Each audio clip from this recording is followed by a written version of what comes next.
LinkedIn News. From the news team at LinkedIn, I'm Jessie Hempel, and this is Hello Monday. Today, let's talk about friendship. To start, I want to tell you about my friend Jennifer Reingold. Jen.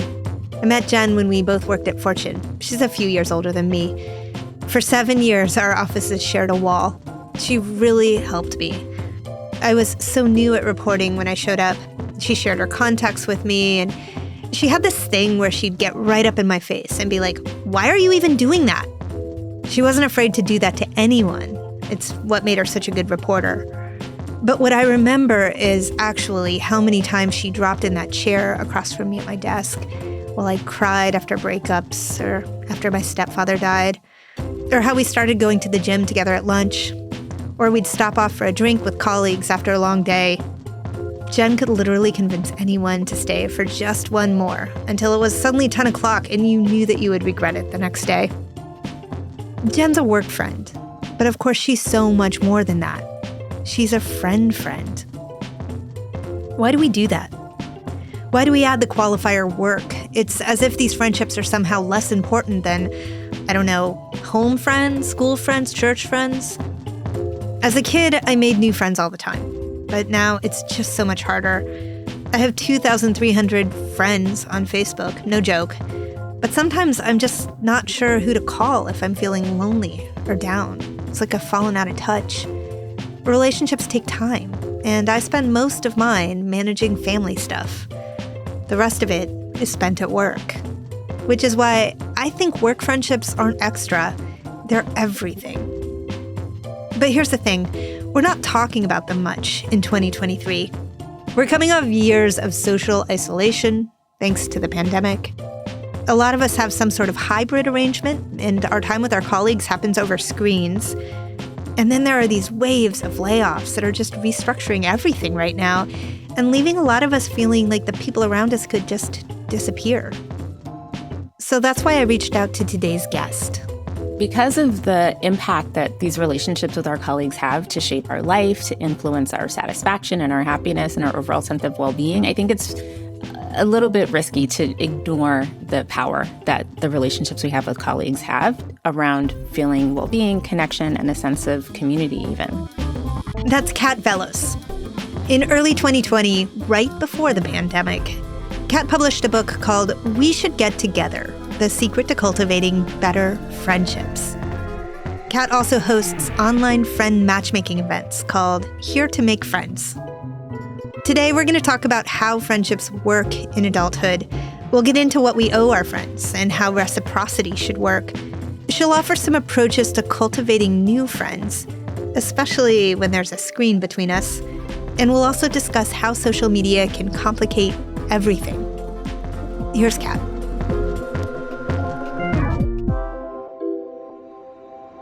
Are my colleagues supposed to be my friends? The traits of a healthy friendship look very much like the traits of a healthy colleagueship.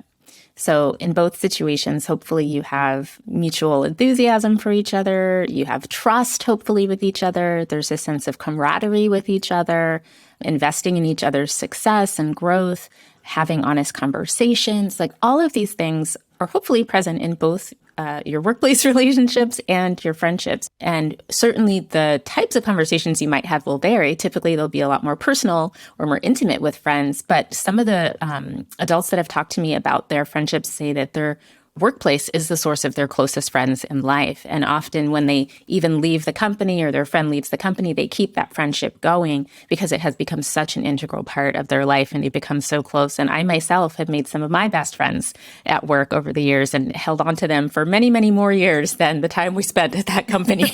Yeah, me too. That's a wonderful thing. The jobs have left, but the people and their relationships have persisted. You know, one thing I'm really interested in is, increasingly we're working in a hybrid way.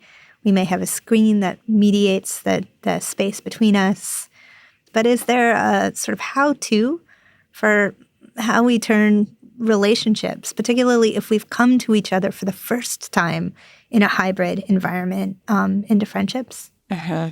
This is a big one, especially because in the last couple of years in the pandemic, so many millions of people were hired remotely They haven't had a chance to be face to face with other people that are at their company. And so forming those relationships has been harder to establish asynchronously or just over team chat or Slack or whatever you're using or email.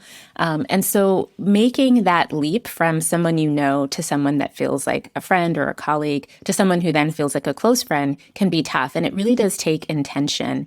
I recently published a guide on my blog called like How to Turn an Online Acquaintance into a Real Friend. And a lot of the advice I have in that guide applies whether the friend that you're hoping to make is somebody that you work with or not. And so I include things in it like checking first for mutual enthusiasm. Like, are you both like mutually excited to talk to each other? Do you both seem really interested to get to know each other better? Also, make your intentions known. It's okay to tell someone like, I really like talking to you, Jesse, and I would love to be friends with you. Are you open to that? And one thing that's useful about making your intentions known is the other person doesn't have to guess what you're up to. And if they're not available or not interested in that, they can set their boundary and then maybe to turn your attention to somebody else. When you proceed to then try to deepen this relationship into like a closer friendship, I encourage people to connect in a variety of ways, to be really warm and generous in how you connect, especially early on, to be supportive to each other, and to be consistent and recurring in the ways that you're having these touch points, whether they're conversations or hangouts. All of those things will help really fortify and scaffold the foundation of a really strong connection at the early part of your friendship or colleagueship. Right. What do we owe our friends? And is it different in different friendships? Great question. What we owe, I think, depends on the type of friendship that it is and what the situation is between you. So what we owe, for example, our closest, bestest, longest term heart buddy friendship is different than what we owe an acquaintance that we recently met at a dinner party last weekend, right? And these reciprocity mismatches are one of the biggest frustrations that people tell me come up in their relationship. The common causes that I find for lack of reciprocity are either something being off in the communication or something being off in the compatibility. So it needs to feel fair, but fair doesn't always mean it's a one-to-one, right? So we talked earlier about availability, willingness, enthusiasm, etc. But the rubric for reciprocity, it looks different. So to give an example, I don't have any kids. I'm child-free. That's my choice. I love it. But I have a lot of friends who have small kids at home or who have multiple kids or whose work looks very different than mine, which is mine's very flexible, theirs might not be. And so the concept of reciprocity, there's a different expectation. There's a different kind of way that we show up. And there's space and forgiveness and allowance and flexibility that comes up when we take into consideration each other's context. That said, we need to also talk about what we hope to get in a relationship. And if you don't ask for what you want, sometimes you're unlikely to get it.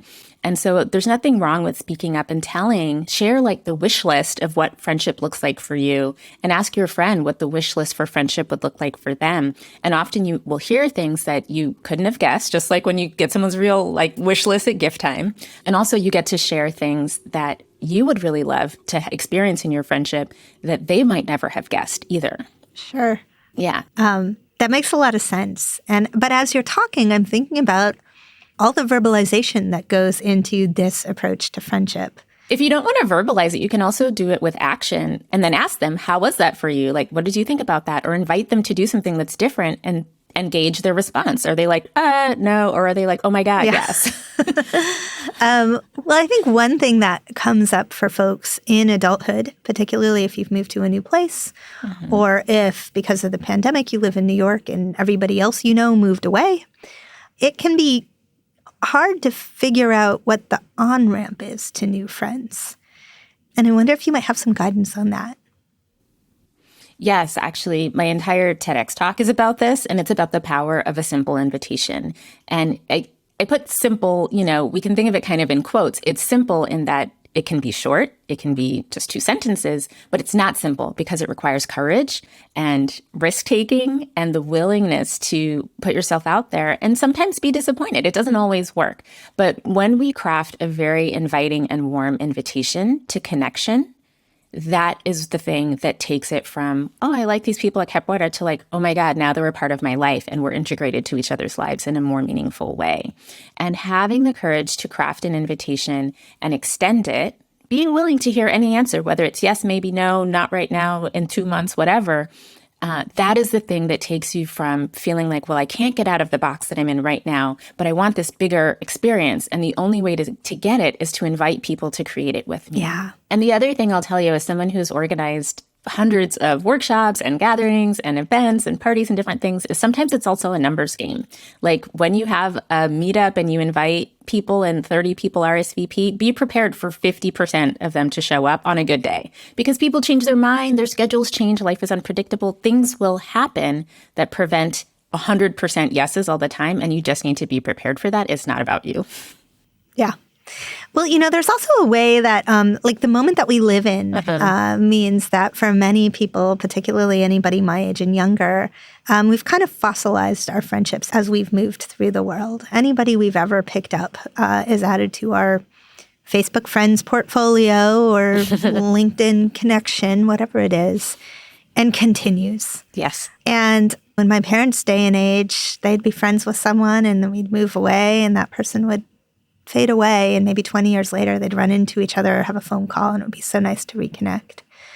I'm kind of overwhelmed by this model of fossilization, and I wonder if you might have any guidance for how we make sense of all those people that were friends, and so I guess they're not friends. Yeah. I think of these friendships as kind of being in like the deep freeze. Like you were friends maybe in college, then your friendship went into the deep freezer, and then they pop back up and you can thaw it out in the microwave, and then it's like, hey, soup. And so it's not that you're not friends, but we also have to acknowledge our capacity. And there's research that shows that the greater the number of relationships you're trying to maintain at one time, just due to the constraints of life and time and space and physics, like each person will get less of you. And so it really isn't possible to stay super tight, close friends with every single person you've ever met or felt close to. That's just a fact of life. Of course, with social media, there's this way that people don't really fade away. And so there's this question mark around what are these relationships and whether we call them friends. And the word friend is asked to do a lot of work in our society because we use it for everything from someone you knew in third grade to the person you'd give a kidney to. And so it's tough. Let that go about like, what is the label for this relationship? And then instead say, what is your capacity for the number of friendships that you feel you can maintain in your life, in your context? And then who are the people that you really want to bring into that circle so that you can give them the best of your attention? We're going to take a quick break here. When we come back, we're going to talk about social media. So stick around.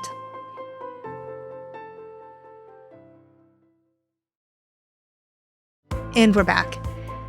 Before we get started, I wanted to tell you about Feedback Fridays over here in the studio. I've started talking to listeners every Friday. I want to learn more about your careers and why you listen and what's important to you. If you're up for talking with me, email me at hellomonday@linkedin.com. It'll help us make the show better. Now, just before the break, Kat was pointing out that we can only have so many friends. Have you heard the term Dunbar's number? Robin Dunbar is an anthropologist who found that we're capable of maintaining around 150 relationships, period. Family, coworkers, neighbors, they all get a spot on that list. But as Kat tells us, people come and go, and that's okay. We lose on average 1 to 2 friendships a year. Doesn't mean there was a big breakup, doesn't mean there was a blowout or anything like that. It simply happens through attrition. Maybe they moved to Australia. Maybe they had a newborn and didn't have time to connect with you anymore. Whatever it is, people kind of fade in and out. And also when people get into serious relationships, we typically have 1 or 2 close friends kind of migrate to the next ring of casual friends, and then they're not so close anymore because you make all this time for the person you're in a relationship with.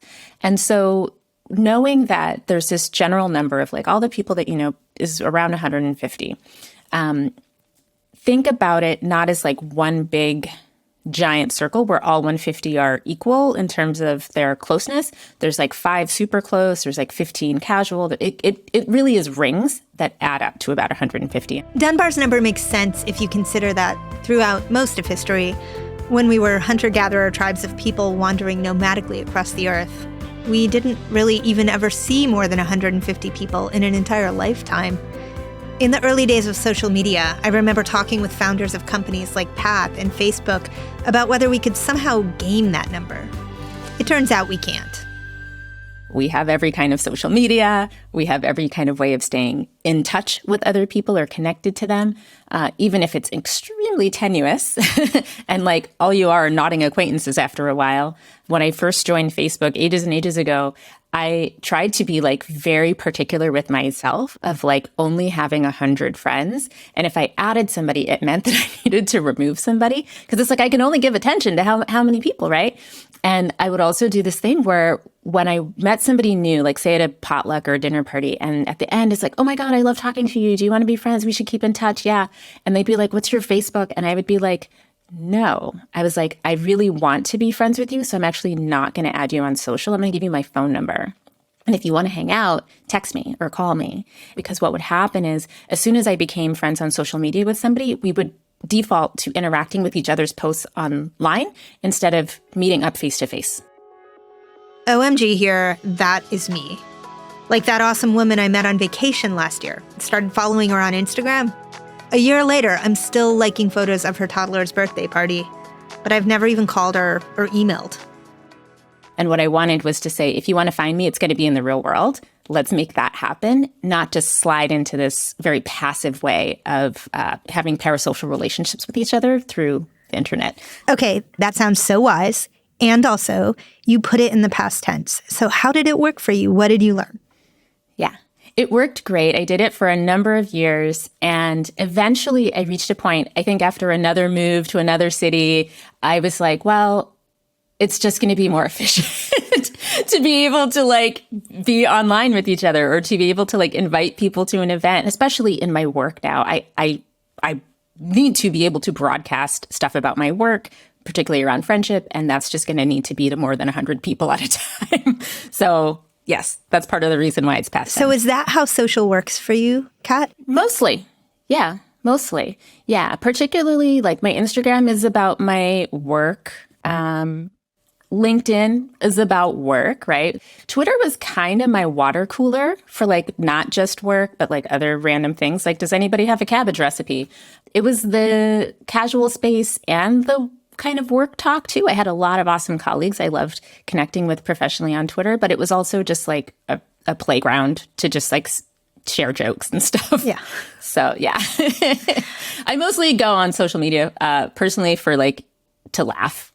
So to bring us back to sort of how the mechanics of friendship work, I've been thinking a lot about the role that my gender plays in the friendships that I have. I identify as female. I suspect, but do not know, that plays a part in how I show up in my friendships, and sometimes when friendships feel uneven, in whether people want or feel they deserve more from me. And so it just leads me to ask the question, how do race, class, and gender fit into our friendships with each other? Can our friendships across divides in any of those categories ever be truly honest? Well, I think in order for them to be honest, we have to acknowledge the ways in which who we are and what we are affects our experience in life and can affect the power dynamics in a relationship too. You mentioned that you're female and you're obviously socialized as a woman because of this. And so some of the ways that we are taught to like always be giving, put other people first, make everybody happy, be the nice girl, like all of these things can play into the ways that we show up in friendships if we aren't aware of that training and socialization. And so when we have friendships then that are different, like one of my best friends is a guy. I am a Black woman. He is a white man. We happen to have become roommates in our early 20s, and we've been friends for 18 years. And so there have been many times where we've had many very honest, difficult conversations about the fact that there is a power dynamic difference in our relationship. There have been gaps sometimes in his understanding of what my life is like and me trying to like share what that is like to like gain some sense of like empathy, understanding. But it's also a really safe place. Like there's a podcast out there called like No Stupid Questions. And our friendship is a place for no stupid questions. Like I've told him, like, you can literally ask me anything and I will share with you. And I ask him things too. And so when you have deep trust and real commitment, it's okay to screw up. It's okay to ask dumb questions. It's okay to acknowledge the things that are different about you without making it seem like any person is better than the other person. And so I think if we just be honest about that, then we can have those conversations. And if somebody messes up, we can trust that it was really a mistake and not hurtful, and then forgive each other and move on. I love thinking about the idea of our closest friendships as no dumb question safe spaces. And particular against the backdrop of a world that increasingly thinks that everyone's questions are always dumb, which causes us to be more and more scared in public places to have these conversations. How can we nurture these conversations and create safe spaces for these conversations in our friendships? You mentioned time as one of the factors that really supported you guys. It sounds like it wasn't a chosen context, just like the original context of being roommates. Maybe it was chosen. I don't know. Yeah. So to answer the question in your question, I had a mutual roommate and we needed to fill a third room. And that other roommate was like, I think you'd really like my coworker because he's looking for a place. Do you want to meet him and see if you should move in? And so it was funny. Like, we always joke that, like, he was so right. My friend moved in. That roommate moved out 2 months later. He's lost to the wind, but we ended up staying best friends for 20 years. So there's that. There was an element of choice and also trust. And then the element of time is huge. So in the book, I include research from Dr. Jeffrey Hall, who has found that to go from a stranger to a casual friend takes about 30-ish hours. But to become a best friend takes 90 to 200 hours. And it needs to happen within the first 8-ish weeks of knowing each other. And most adults will be hard-pressed to find 200 hours to spend with a friend in 2 months, unless you live together, like we did, or you work together and you are together side by side all day long, every single day, just like you were with your classmates in middle school or high school or college or whatever. And so the impact of this frequency on our ability to form a close connection is massive. So if you really like somebody and you have the option to spend a boatload of time with them early on in your friendship, by all means do it, because it can give you the foundation for something that can last much longer, even if your frequency drops after that point. There's one relationship that I don't want to overlook. That's the one that we cultivate with ourselves. That friendship strengthens all others. We are our first best friend. Yes. And as I mentioned earlier, in our World in Data Time Use survey, one of the things that we see is that the time spent alone throughout life, it rises all the way up until the end of life. So with every passing year, we're likely to spend more and more time on our own. And that's what it is. And you can work to change that if you actually want to spend more time in relationship and in community. But if we know that that is a likely story, then think about, what do you want if you are your own best friend, or you can create your own ideal friendship with yourself? So one exercise that I think is really good for this, if somebody wants to try it out, is to get a sheet of paper and write down everything that you wish you got in an ideal friendship, and then carve out time for yourself once or twice a month to experience that on your own. So if one of the things in your ideal friendship would be going to the museum and seeing a really mind-opening exhibit, you can still do that by yourself. If you love fresh homemade Italian pasta from scratch, then take yourself to a beautiful dinner and get that portobello tortellini and have your glass of wine and enjoy it at the nice restaurant by yourself. Or if you are needing more play in your life and you didn't get to have the fancy Lego set when you were a kid, buy it for yourself and set aside a Saturday afternoon to build that Lego by yourself. Whatever it is, carve out time every single month for yourself to take yourself on a friend date for yourself. And also it's a good practice to do with a friend, but make sure you do that for yourself so that you are building this relationship of trust and love with yourself, so that the more time you spend on your own, the more you enjoy it and feel at home in yourself. That was Kat Vellos. Learn more about her work on friendships at weshouldgettogether.com. Do you have a work bestie, a work husband, a work wife? If this conversation resonates with you, make a point to send this episode to them, please. And tell them, hey, you're important to me. We're going to talk about work friends at office hours this week. So here's my question for everyone. How are you being intentional about nurturing those relationships? We'll go live from the LinkedIn news page Wednesday at 3 p.m. Eastern. If you'd like a direct link, email us at hellomonday@linkedin.com. We'll also pick up the conversation in our Hello Monday group on LinkedIn. You can find your invitation in the show notes. Join us there. Hello Monday is a production of LinkedIn News. Sarah Storm produces our show. It's engineered by Asaf Gidron. Rafa Faria, Wallace Truesdale, Kanaya Rogers, Michaela Greer, and Victoria Taylor are strong friend material. Joe DeGiorgi mixes our show. Courtney Coop is head of original programming. Dave Pond is head of news production. Our theme music was composed just for us by the mysterious Breakmaster Cylinder. Dan Roth is the editor-in-chief of LinkedIn. And this week we say a special good luck and sadly goodbye to our good friend Victoria Taylor. Victoria, you have been with us for so many of these episodes. You are such a great friend to the show and to each of us. I have to say, I still remember that time in the midst of the pandemic when it was my birthday and you sent me special treats straight to my door, delicious treats. I feel like I can still taste them. That's the kind of friend you are and the kind of friend you will always be. I hope you'll still be listening because we'll always be thinking of you. All right, I'm Jessie Hempel. We'll be back next Monday. Thanks for listening.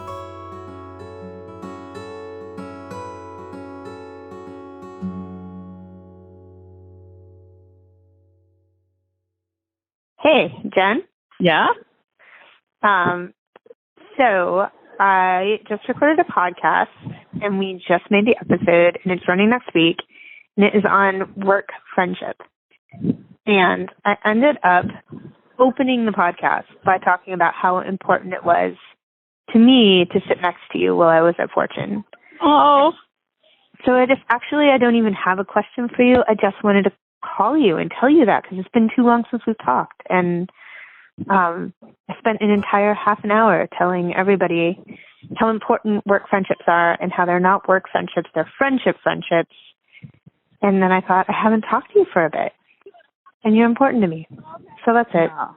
You are so important to me. And you completely made my day just now. I have been actually doing a lot of work thinking about people that matter to me in my life. And I feel exactly the same way about you. And you and I spent some really, really critical moments together, both professionally and personally, that I will never forget. So I'm kind of flattered and embarrassed that you said that on a podcast, but I really believe that, Jessie, and you really made me happy. So awesome.